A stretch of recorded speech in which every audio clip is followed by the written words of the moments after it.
Assalamualaikum, halo apa kabar? Kembali lagi di Kamar Kasus. Hari ini kita akan membahas tentang kasus Jodi Arias. Jodi terbukti bersalah sudah menghilangkan nyawa mantan kekasihnya, Travis Victor Alexander. Travis lahir pada 28 Juli 1977 di Riverside, California. Setelah kematian ayahnya, Travis dan saudara-saudaranya diasuh oleh nenek dari pihak ayah mereka, Norma Jane Preston, yang akhirnya memperkenalkan mereka ke gereja Yesus Kristus dari orang-orang suci zaman akhir. Travis Alexander adalah seorang yang karismatik dan bekerja di sebuah perusahaan multi-level marketing. Travis bertemu dengan Jodi di sebuah konferensi bisnis pada September 2006, yang mana mereka berdua langsung klop dan setiap harinya saling berkirim pesan. Jodi Ann Arias lahir pada 9 Juli 1980 di Salinas, California. Dia dilahirkan dari keluarga yang baik dan bahagia. Penyelidikan tidak menemukan satupun alasan Jodi bisa berubah menjadi seorang pembunuh berdarah dingin. Sama sekali tidak ada trauma atau depresi apapun yang melatar belakangi perbuatannya. Meski diketahui saat remaja Jodi pernah berusaha untuk memberontak, mungkin karena fase puber, dia menanam pohon ganja di kamarnya. Ibunya yang mengetahui itu bukannya menutupi insiden itu, tapi malah memberitahu ayah Jodi. Orang tua Jodi lalu melaporkan Jodi ke polisi. Hal ini tidak bisa dimaafkan oleh Jodi. Sejak itu Jodi berusaha menunjukkan bahwa dia bisa melakukan apapun tanpa orang tuanya. Salah satunya bekerja di restoran milik keluarga. Dia bekerja keras untuk menunjukkan dia bisa mandiri tanpa meminta. Jodi memutuskan berhenti sekolah formal saat SMA. Dia lebih banyak menghabiskan waktu mencari pekerjaan. Karena Travis beragama Mormon dan ajarannya menyatakan hanya boleh untuk memiliki pasangan dengan penganut yang sama, di November 2006 Jodi dibaptis oleh Travis dan akhirnya mereka sah menjadi pasangan kekasih. Teman-teman Travis mulai takut dengan perilaku Jodi yang obsesif dan memberitahu Travis bahwa Jodi adalah perempuan yang berbahaya. Jodi harus selalu duduk di samping Travis dan membenci setiap wanita yang berbicara dengan kekasihnya.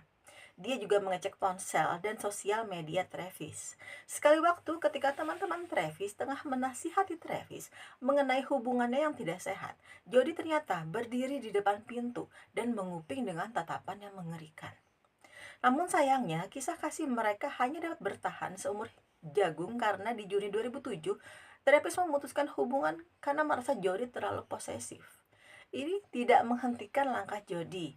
Jodi memutuskan untuk pindah ke Arizona supaya bisa lebih dekat dengan Travis yang ia percaya sebagai belahan hidupnya. Hubungan Travis dan Jodi menjadi rumit setelahnya. Mereka sepakat untuk tetap aktif berhubungan badan, yang mana menentang prinsip kepercayaan Mormon karena pengikutnya diharuskan menikah terlebih dahulu. Dan pastinya hubungan seksual mereka disembunyikan dari teman-teman Travis. At this point saya kasihan dengan Jodi karena dia mau aja dimanfaatkan untuk hubungan friends with benefit alias teman bobo. Bahkan Jodi sudah sangat bucin sehingga hubungan itu terus berjalan. Hubungan mereka yang tidak jelas diwarnai perselisihan. Misalnya Jodi yang kerap kali muncul tiba-tiba pada malam hari di rumah Travis tanpa pemberitahuan sebelumnya. Bahkan sekali waktu Jodi masuk melalui lubang pintu anjing. Jodi juga cemburu saat Travis memiliki perasaan kepada wanita lain. Jodi dipercaya sebagai orang yang meneror wanita tersebut dengan terus mengetuk pintu dan jendela rumahnya. Jodi juga 2 kali merobek ban mobil Travis ketika tengah berkencan dengan wanita lain. April 2006, Jodi kembali ke California untuk tinggal bersama kakek nenek, walaupun masih memiliki perasaan yang kuat pada Travis. Keluarga dan teman-temannya tidak tahu bahwa Travis masih sering melakukan porn seks dengan Jodi. Suatu saat mereka bertengkar hebat dan Travis mengatakan Jodi adalah makhluk terendah yang paling rendah yang pernah ditemuinya. Travis menyebut Jodi sosiopat. Penyebabnya Jodi yang ngotot untuk menjadi perempuan satu-satunya bagi Travis. Sedang Travis bukannya sadar dan menjauh dari perilaku posesif Jodi, malah mau saja terus menerima Jodi untuk sekedar berhubungan badan. Selain bertemu langsung, mereka juga sering melakukan phone sex, percakapan seks untuk memuaskan satu sama lain dari jauh. Saat Travis lengah, Jodi sebenarnya merekam semua pembicaraan. Ada satu percakapan yang terungkap kalau Travis membayangkan anak di bawah umur.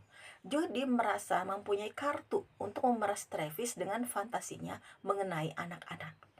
Mengetahui Jody berusaha mengekangnya dengan bukti rekaman itu, Travis mengamuk dan memutuskan Jody dengan kata-kata yang sangat kasar.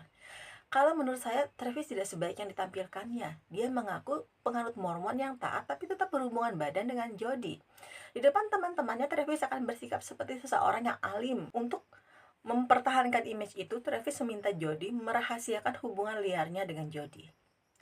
Di Juni 2008, Travis melewatkan pekerjaan, tidak bisa dihubungi, tidak membalas pesan, dan hilang tanpa kabar. Semestinya, Travis melakukan pekerjaan bisnis ke Cancun, Meksiko.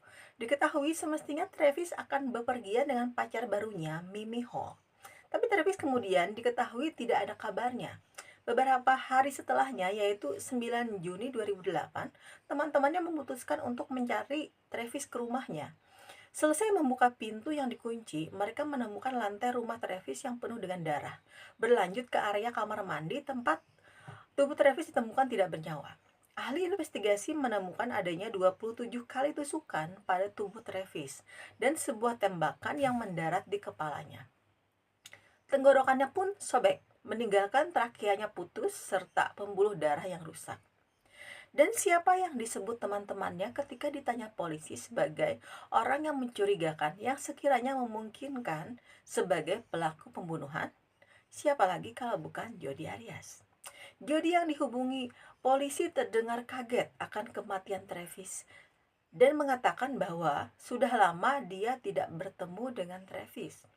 Detektif turun tangan dan mulai menginvestigasi Jody Arias yang berkemungkinan merupakan tersangka dalam pembunuhan Travis, dan beberapa keganjilan pun tampak. Pelaku membersihkan semua sidik jari di tempat kejadian perkara, namun lupa untuk menghapus telapak tangan berdarah pada dindingnya. Dari tes, ditemukan adanya kecocokan dengan DNA milik Travis dan Jody. Sebuah kamera digital yang baru dibeli Travis ditemukan dalam keadaan rusak di dalam mesin cuci, yang mana foto di dalamnya berhasil diselamatkan polisi, berisikan beberapa foto Travis dan Jody yang tengah bersetubuh dan Travis yang sedang mandi. Satu lagi sebuah foto setelahnya yang mana tidak sengaja tertangkap, memperlihatkan Travis yang tergeletak penuh darah dan sepatu yang dipakai oleh pelaku tampak di samping tubuhnya. Detektif berhasil menyimpulkan bahwa sepatu di foto dengan sepatu yang dipakai Jody menunjukkan kesamaan.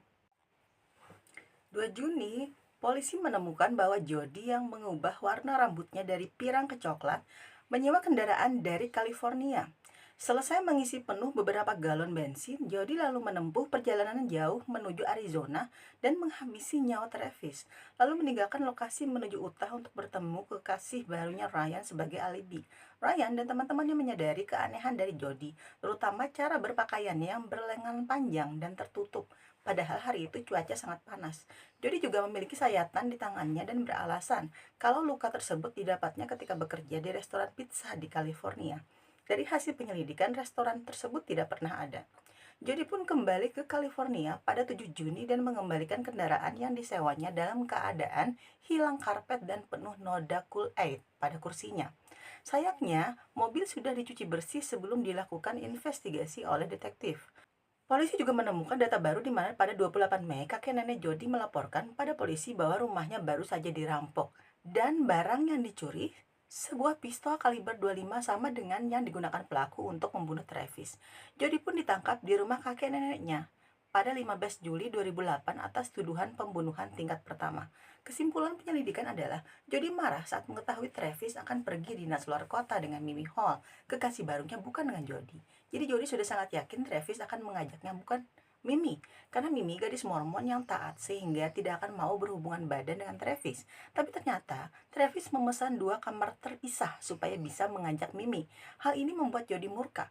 Yang membuat jengkel detektif saat interogasi adalah sikap Jody yang terus mengatakan kalau ia tidak ingat dan terus berdalih, padahal dengan jelas semua bukti yang ditemukan mengarah padanya sebagai pelaku pembunuhan. Saya menonton video interogasi Jody Arias sepanjang kurang lebih 2 jam dan harus menahan jengkel sendiri. Bagaimana Jody dengan tenang dan ngotot, dia tidak tahu apapun.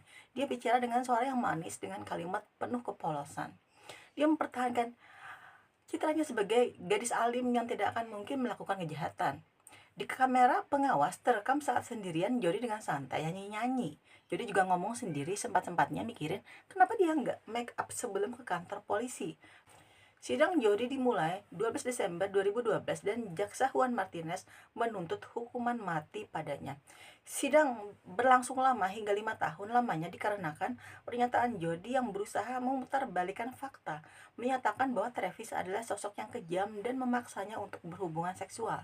Jody juga mengatakan kalau Travis adalah pedofil yang melakukan masturbasi saat melihat foto-foto anak kecil. Namun, semuanya terbukti tidak benar di pengadilan. 8 Mei 2013, hakim menyatakan bahwa Jody Arias bersalah, namun tidak dapat meraih kesepakatan bersama untuk menjatuhkan hukuman mati. Begitupun pada sidang 2014. Yang membuat kaget, pada Maret 2015, Jody ternyata memiliki 27 orang pendukung dan melakukan sebuah konferensi video berdurasi 9 jam yang dilakukannya kepada fansnya tersebut di balik jeruji besi. Setelah beberapa kali pindah tahanan, Jody saat ini berada di penjara Perryville di Arizona.